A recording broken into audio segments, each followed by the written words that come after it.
Guys, Tarke here, and today I have prepared a little brief pros and cons, my initial review to the new Delve League. It looks awesome. I'm also going to later upload my initial first reactions from the stream, since some people complain that I don't upload my first reactions, but this is my collected thoughts, and then you can watch the uncut stuff later if you want to.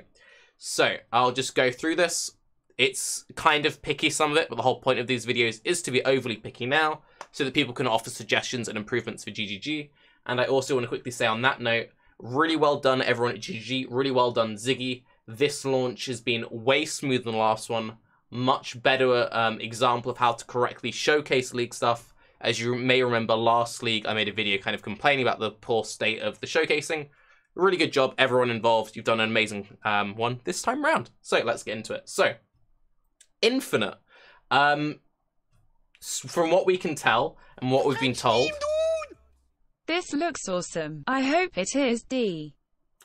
From everything we've seen, is completely infinite content, meaning that there is more potential endgame, more potential progression, and it just means that there's an actual reason for people to feel more invested in this league than the last league. And there's been a lot of complaints. I've made a few videos myself saying, yeah, the retention and the progression just kind of wears off, or you get capped out, or you don't really like the way it goes. This is an option for everyone who doesn't like the current Atlas meta. So, since we have this new endgame, and since this new endgame comes with the leaderboards, and the leaderboards are based on the power of builds, it means that you can compete and be competitive while sleeping. It means the competitive race continues not just to 100, but well past that and well into the league. Again, keeping people engaged for longer, hopefully. From a raw aesthetic point of view, it's got a very kind of like Dark Souls almost vibe to it. I really like the aesthetic. I think this goes back to like core PoE identity and what I like about PoE. The shadows, the upgraded lighting effects, everything looks absolutely beautiful. And Ziggy said in his video that the lighting effects are optional, so if you're worried about FPS, don't worry, you can turn them off. But I think they look really, really good. We've also seen a bunch of brand new skills, some skill reworks on Waiting Blow, and I asked Ziggy, apparently there are even more skill reworks which haven't been shown. So we saw how successful the reworks were in 3.3, even more reworks than last time, even more new skills, should be a really good time. And the best of all, access to Bestiary League items. I can finally get my SSF aspect of the spider chest because I wasn't lucky enough to get it last time round. Really excited to start messing around with some of the items. The aspects are some of the best parts of that league, and I'm really happy to have them back. Now, we're getting incredibly rare, more rare than Legacy Reliquary Keys. Old Reliquary Keys, I can't remember what they called them. It's not the same as Legacy. So instead of getting pre-nerfed items, we're just getting items from previous leagues. And the reason why they're even rarer than last time is they're equally weighted. And because they're equally weighted, that means there's the same chance to get a headhunter as there is to get anything else. So they made them a lot rarer to compensate. Now, for context, you didn't get that many last time, so if you don't play the league at all, you might only get one for the entire league. So if you want them, you've got to play. So if you want to get their headhunter or whatever juicy old league item, you have to play. This is great for SSF though. More access to old cool items. It's something you kind of miss out a lot of in SSF. The items don't have div cards yet. I'm mostly excited for this one from a loot point of view. So what else is in here?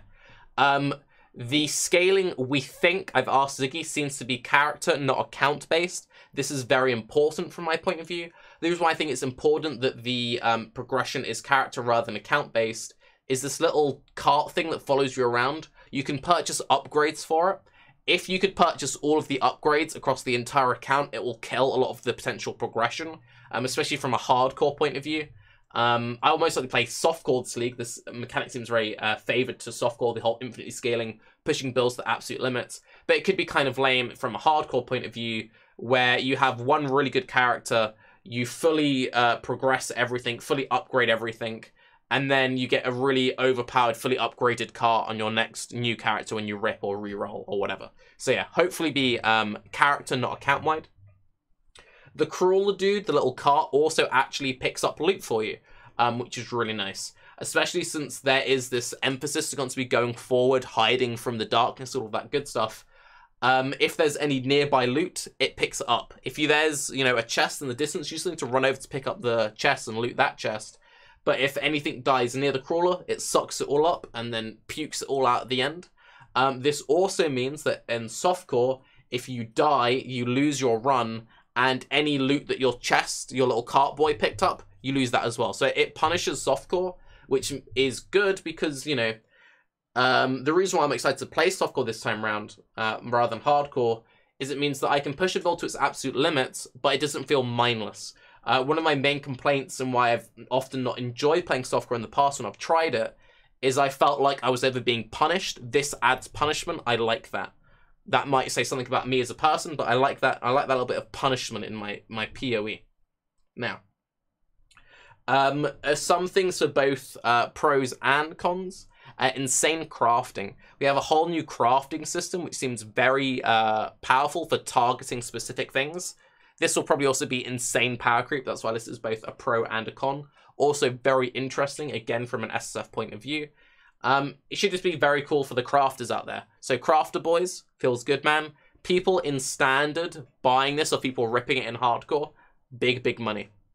Right, let's get into the cons. And again, these cons are very picky, I know. But, mention the very picky things now so they can maybe be improved, iterated, or just corrected on. So, movement speed meta. And I mean actual movement speed, not like clear speed. So the reason why I say movement speed meta is the cart shines a light. When you're in the light, you don't take darkness damage. You can also throw flares, as you see this character doing right now. And the flares last for a set duration. Because the flares are duration-based, because the cart is fuel-based, because you take dot damage when not near a light source, the faster you can move, the more effective your flares are, the more effective everything is. So you're either going to want characters with a lot of raw movement speed, either just running speed or shield charge speed, or you're going to want characters with a lot of regen to try and negate the darkness. Now, the darkness will stack upwards, so I assume it will be impossible to just infinitely out-regen it. But I can imagine a full leech investment to Volpac Slayer being pretty powerful for this, because that will give you a lot of time to, run and maybe do like 10 seconds in the darkness, then wipe your stacks and go back out there. And Slayer Leech lasts for a very long time. So I could see Volpac to Leech and high movement speed builds being incredibly powerful. I could see some of like the 600% movement speed lab runner builds being pretty cool. Could be really insane. Now, another big con is mapping will feel like standard.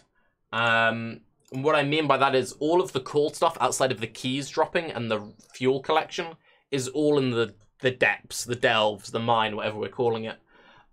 So with mapping feeling standard based on the scarcity of the fuel, that could feel kind of bad. And then also based on, there are no map mods as far as I'm aware in this. So while the zone level infinitely scales and the monsters infinitely scale, because there's no map mods as far as we're aware, that means there'll be no bonus quant. You won't be able to do stuff like sextants and all that cool stuff. I'm slightly worried that the Grimrose of the world, the full MF boys, will still just go full MF burial chamber. And if you're someone who just cares about currency, you might be in the unfortunate scenario where you're just mapping and playing a, standard vanilla mapping experience. Now, personally, I would say, well, don't do that. Have fun playing the new content. But some people might be punished if that's the way they like to play the game. So, yeah, that might be something that needs to be looked at. Now, there will be leaderboards for this, which, will push people to try to go as hard as possible. But how exactly will the leaderboards work? So there are leaderboards currently for Lab, which aren't shown in-game. They're on a terrible website thing.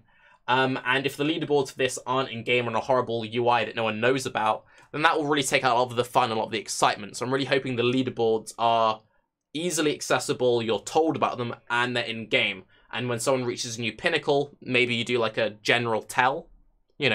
I think more general tell should be done for characters hitting milestones. It makes things feel more exciting, engages people more in the community. I think that's really good. Now, a big limiting factor of your progression is you need to gather fuel to power the cart, and we don't know how the fuel generation will work. Just you collect fuel while outside. You can upgrade the cart to be more fuel efficient, possibly, and then you have the flares to throw down to generate more light. Now, Depending on the scarcity of the fuel and the amount of fuel that you need to collect to do the super crazy pushes, you might have to do a lot of time just spamming maps. And if the map's feeling very bland and very vanilla, that could be quite boring. Also, can you trade the fuel? If you can trade the fuel, then that might mean that some people are having a lot of fun trading fuel. You then have, you know, the fuel bitch boy just constantly farming fuel. You could maybe have it where, you know, if you get the same amount of fuel in Tidal as a tier 16 map, you purposely get a low-level character with a bunch of movement speed, spam a bunch of fuel, then trade it over to your other character. Another reason why I'd like it to be character, not account-wide, because account-wide you could do more weird cheesing, things like that. The flares, the detonators, the new currency types, all of that. Lots of currency clutter, stash space, inventory space. Some people fucking hate that, so just be aware if you're someone playing with only 4 stash tabs, there might be a lot of extra clutter this time around. And on the note of stash tabs, trading. Trading could be an interesting one this league. So I always say SSF Master Race, by the way. And Steam, dude! Thank you. But I could see trading being a real pain. So, you know, you've got your Exalted Orbs. The guy's got the perfect ring for your build. He finally lists it. You finally ready to buy it. And Steam, dude! BRB. Sup, Tarke, new name, but I'm the same old butter monster. BRB looking for the next checkpoint. BRB can't trade now, waiting for the sub notifications. Just turn them off then. So yeah, I could imagine there being a lot of waiting around, a lot of frustration, which could be very, very annoying. So I think that SSF is definitely the way to go this time around. Now, on that whole checkpoint thing, DCs again. Based on how DCs could or couldn't work, depending on how good the server stability is, this is always one of those things. Yes, people should just have better internet. Some people, you know, just happen to be in a poor part of the world where the internet isn't that good. They could be in a very affluent country, but where they currently live, they haven't got very good internet.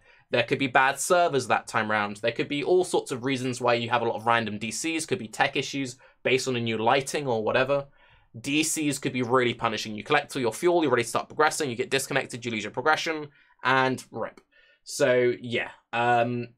At some point, you just need to let GGG design what they want to, but, you know, you could kind of say maybe try and design with DC in mind. Now, going on to that, how will Masters interact with this league mechanic? Will Masters spawn inside the mines? And Steam, dude! We know the Master rework isn't happening until the next patch, not 3.4, 3.5. So if we're spending, you know, half of our time or more, 60-70% of our time in the mines, then Master Progression will be particularly slow this league round. Just keep that in mind. This will be something which hinders the SSF more than the Trade League guys. Same kind of thing with Prophecy. If we're spending nearly all of our time in the mines, then, you know, Prophecies, Masters, that kind of side stuff could be very painful to progress. Also maybe Incursion if that goes core. We don't really know. Some people will really care about the additional keybinds. You'll need additional keybinds for the flares and the detonators. It's only 2 extra binds. It's not that big of a deal. But if you're someone who's drawn to Path of Exile because maybe you have limited hand mobility, maybe you have some disabilities, maybe you're just drawn to games which you only have to press 1 or 2 buttons, you know, that could be a real concern. You know, people like to joke about this stuff, but some people purposely gravitate towards certain game types because of limited mobility. So maybe super keyboard spam with the flask, the extra buttons, everything. You maybe want to go away from super cluttered builds button wise. Who knows? You know. Now this is more of a personal thing. I know this will affect some people. While I think this league looks beautiful, I've noticed a lot of very harsh bright blues. Blue, especially particularly bright blue, is very straining on the eye. It's like one of those colors that is... Apparently someone in chat said, like, frequency-wise, bright blue is one of the most tiring colors to look at. Now, you can do stuff with flocks. There are screen things you can do. You can get special monitors to reduce it. Might be something to keep in mind. If, like me, you're particularly sensitive to the color blue, maybe look into getting some additional software to help protect your eyes a little bit. Maybe that, or invest in some really sleek and sexy, you know, shades. Now, going back to the whole account-wide versus character, if it's account-wide, I think it'll be really bad. GGG, please make it character, not account-wide. Please, please, please. Also, Xbox. Extra bindings will affect the Xbox players. Good mention, dude, in chat. Now, Kart Ai. Apparently, if you run ahead of the cart will move faster. So that's good.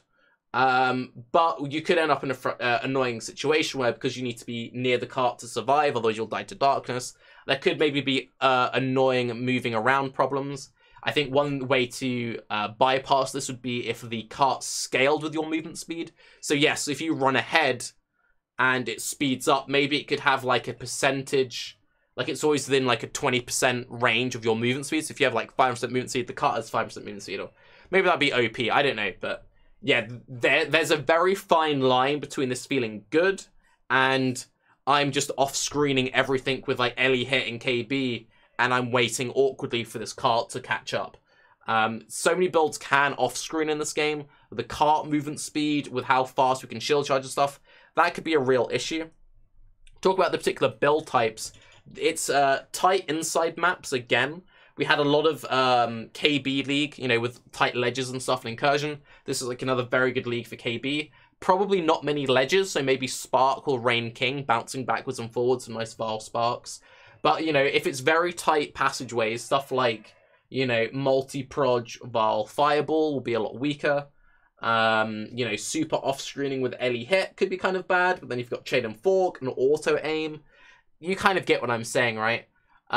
Blade Vortex looks like it'll be amazing. Righteous Fire looks like it'll be amazing. Flicker could maybe be really awkward this time around, especially if you flicker into the darkness. That would be fucking hilarious way to die. Like, you accidentally flicker 5 screens away from your car, and then you just realize you're stood there like, uh-oh, I'm dead. But yeah, Chain is going to be super, super powerful this league. If they ever make skills which bounce off of walls, that would be really, really good. Now, on that same note, builds with limited scalings obviously can't push infinite checkpoints. Now, when I first said this on stream, people were kind of like, well, duh, Tarke, if you want to do infinite content, you have to play the best builds. Currently, there's kind of like a threshold on the most amount of realistic health there'll be on a monster. So we'll just pull out a random number. So to make it easy, let's just say 10. Let's pretend that the maximum health of a current monster you'll realistically meet in maps is 10. If your insane Shaper, you know, Elder Gear, Fizz to Ellie conversion, Blade Flurry hits for 3 million, it doesn't matter because the maximum health is 10. If your ED Contagion fully scaled up can only ever hit 15, then it can kill it, but slowly. If you then have the infinitely scaling health, a lot of the dot builds, a lot of the builds which really struggle to get their scaling up, so the EDs, the Contagions, the Blights, the Caustic Arrows, the Death's Oath, Chest Piece, stuff like that, they might really struggle. Which, you know, seems kind of obvious, but something to think about. So maybe don't league start with ED Contagion. But also, it's a little bit sad since we've had, you know, a few leagues now of the Chaos builds really struggling because all the mobs had loads of Chaos Res. So if these mobs also have loads of Chaos Res, definitely don't play Chaos Degen builds. But yeah, Fizz to Ellie conversion looks like it's going to be particularly powerful, as always. And overall, I am very excited for this league. I know there are a lot of cons here. I'm far more excited than disexcited or pessimistic. The only thing I'm really kind of anxious about, and there's also one con I missed out, sorry. How will this affect group versus solo play? How will the leaderboards themselves work? If there isn't separate leaderboards for group and solo, then how is a solo player meant to really compete in a massive group environment? It's going to be near impossible. If you've got a perfectly min-maxed Aura bot, perfectly min-maxed Curse bot, and then an AoE trash dude and a single target dude, then surely they're going to scale way harder and they will always dominate the leaderboards. So that's one thing to maybe consider. But yes, anyway. I'm Tarke. Delve League looks amazing. I'm organising a Baycast on Saturday, !Baycast, in my Twitch chat for the timer. It's also on Twitter, and will also be in the description of this video, where we'll be talking all about our first reactions and our predictions of what could be amazing, what could go poorly for the league. And I will upload my raw, unedited, shocked reaction to the announcement itself later on tonight. Have a good day. Bye-bye.